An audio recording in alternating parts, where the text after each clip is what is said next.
Hi, I'm Karen Burniston, the designer of Pop It Ups products for Elizabeth Craft Designs, and today I'll be teaching how to make this. A pop-up hot air balloon card, which I decorated in a baby theme. So the main die I'm using is number 1106, the hot air balloon with pop-up. It is a 7 die set. So let me show you how this balloon goes together. You cut the big solid one, that's the base of the balloon. And then there's a piece that goes over the top of that that creates the decorator stripes. That one I usually put double-sided adhesive on the back before I die cut it. So then it's just a sticker. And I can go ahead and brush a little bit of ink on that to give it a little contrast. So since that's a sticker, I can just peel up the liner, and it's very easy to line up on top of the base because the bottom edges just line up perfectly.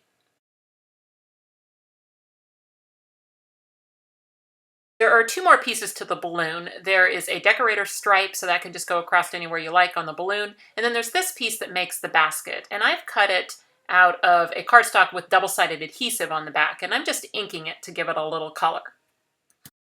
Okay, the way you put this on the balloon is the little scalloped decorator piece goes across the seam between the two pieces, and that will keep the outside strings to the outside of the balloon. And then what you do is you kick the inside strings to the back of the balloon.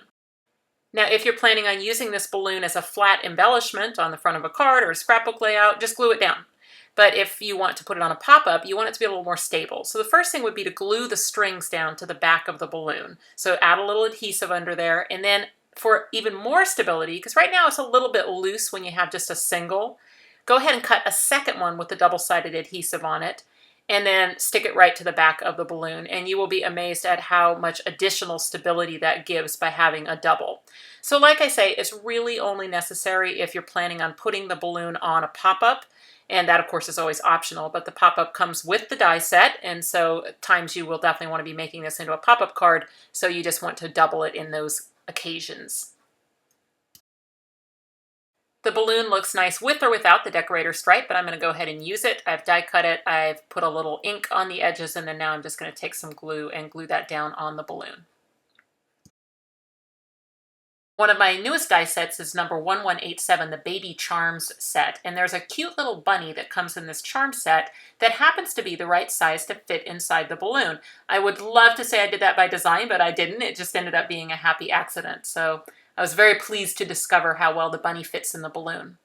Okay, before taking it out of the die, I'm going to go ahead and take advantage of the stencil feature that's built into the die.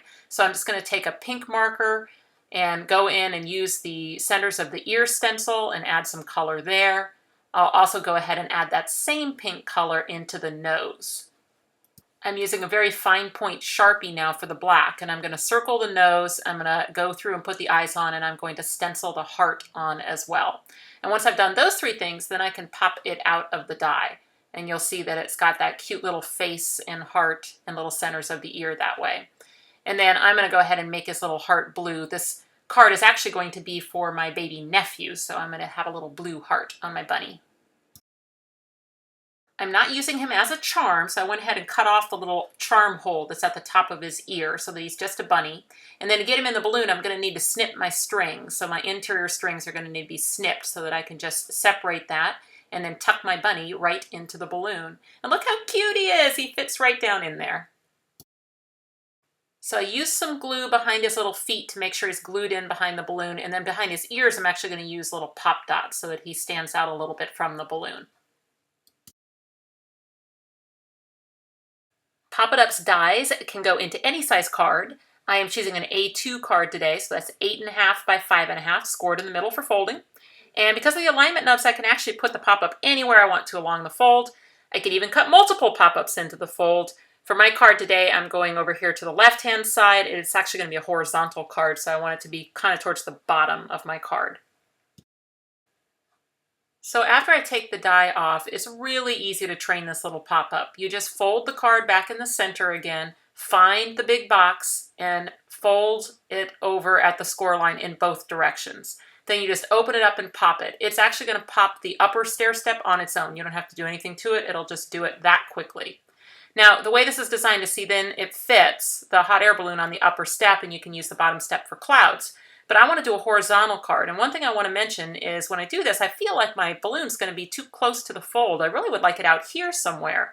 So I'm going to show you another cool trick with this die.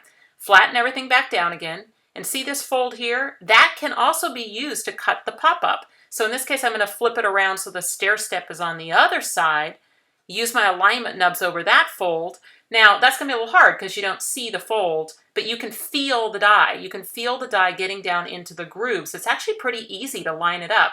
You can see that the base of the die is kind of right over the fold of the card. It's in line with the previous cut. Roll that back through the machine. So now I'll take the die off again, and you'll see what it's done is it's just extended the pop-up further down the row. And you can now train this to be a longer box pop-up. So I'm going to fold it there, fold there. So I'm working the little stair step, and what it does is it makes it a long pop-up. Now you can see it's a little weak right now because it's got that extra fold in it, and I'm going to stiffen that up with some clouds. That's not going to be a problem, but I just want to get it going. I can find the little stair step on the back when I'm in my closed position, give it some training, pop it into the card. Okay, so don't worry so much that that extra fold is kind of weak right now because I'll stiffen that up, but you get the idea. Now what you've got is you've got this longer version of the pop-up, and it's got an extra stair step too. And now I can put my balloon out here somewhere, and it's more, further into the card, which is really where I want it to be. Before I start decorating the pop-up, I want to add a cloud embossing all over the card. So I'm going to do 1/2 at a time. Just need to make sure that my machine is set up for an embossing folder for this, and then I'll roll that through and add the embossing. I really like this embossing folder because it looks good both embossed and debossed, so it basically is going to decorate the front and the back of the card at the same time. And the reason that I do this after I've cut my pop-up is because if I had done my pop-up second, then I would have squished down my embossing, rolling it through the machine to cut the pop-up. And you see here, I'm actually stopping my cutting pad just past the embossing folder when I do the second half so that I don't squish down my embossing on the first half. Okay, I just need to retrain my pop-up, so that's a matter of just finding it and working those folds, popping the little stair steps back in. It should remember the folds pretty easily since it's already been trained one time. And now you can see the front of the card is decorated as well as the interior. It worked out really great that the extra strip of cardstock that came off of the strip that I cut the card from, so the extra 3.5 by 5.5 inch piece, was the right size for a backing card. So I just scored it at 1.5 inches for the front of the card and then 2 inches for the back. And when I put this backing card on, I need to make sure that my adhesive is actually added to the card itself so that I can avoid the pop-up. And then I'll just slide that right in, line it up with the fold, and I'll get the front half on. And then for the back half of the backing card, I just need to lift up the flap again, add the glue to my card itself so that I can avoid the pop-up, and then just get the backing card on there. And a brayer can be a really, really good tool for this. With the backing card on, you'll already see that the pop-up is a little bit stiffer. It's not trying to cave on that extra fold right now. I'm still going to stiffen it up with some clouds, but it's definitely working a little easier now that the backing card is on. Okay, but I'm going to start by putting my balloon on, and that can go anywhere on the pop-up, but I'm trying to get it out here into the card. Just want to make sure in the closed position that it's going to be hidden because it will travel towards the right as the card is closed. So I'm just going to add the adhesive right there on the corner and press my balloon into place. And then just a quick check that it still is within the limits of the card in the closed position while I still have time to move it if I need to. And now comes the fun part because I just get to start adding a bazillion clouds. So 2 different size clouds actually come with the die set, a little bit bigger one and then a smaller one. I'm going to use a few big ones on that big fat part of the platform to really stiffen up that fold. So if I need to, I can cut a cloud so that it can go up against a flat edge. And at this point, it's just have fun with it. So you can attach clouds to all of the pop-up platforms, and then you can start adding clouds to other clouds. You can add clouds attached to the hot air balloon itself. I mean, have pop dots under some of them. It is really a fun look to just start playing with clouds.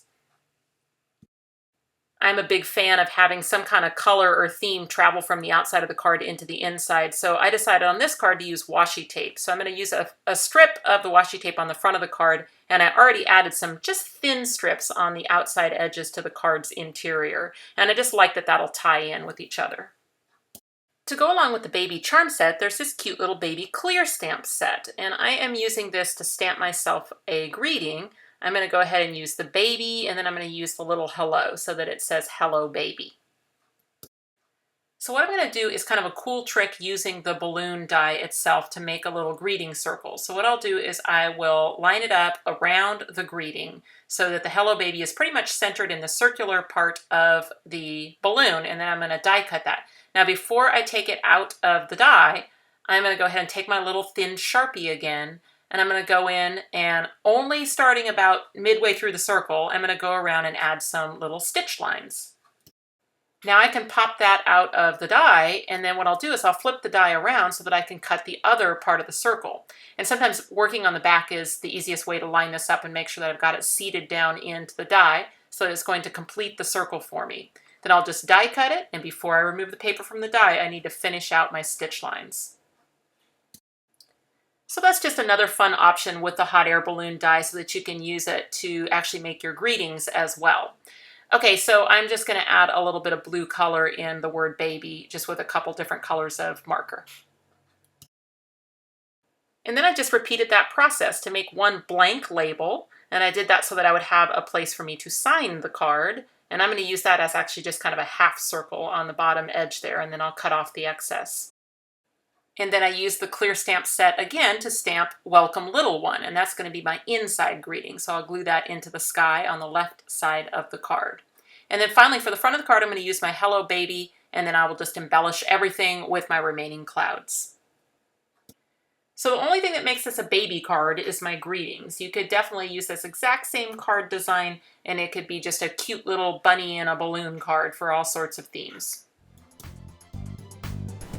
Well, I hope that you feel inspired to try this for yourself. If you need to know about any of the supplies I used in today's video, you can find them in the description box on YouTube, along with a link to the blog post. If you follow me on Facebook, Karen Burniston Designer, you will be treated to daily inspiration. You can subscribe to this YouTube channel, and you'll always find more ideas on my blog, KarenBurniston.com. Thanks for watching.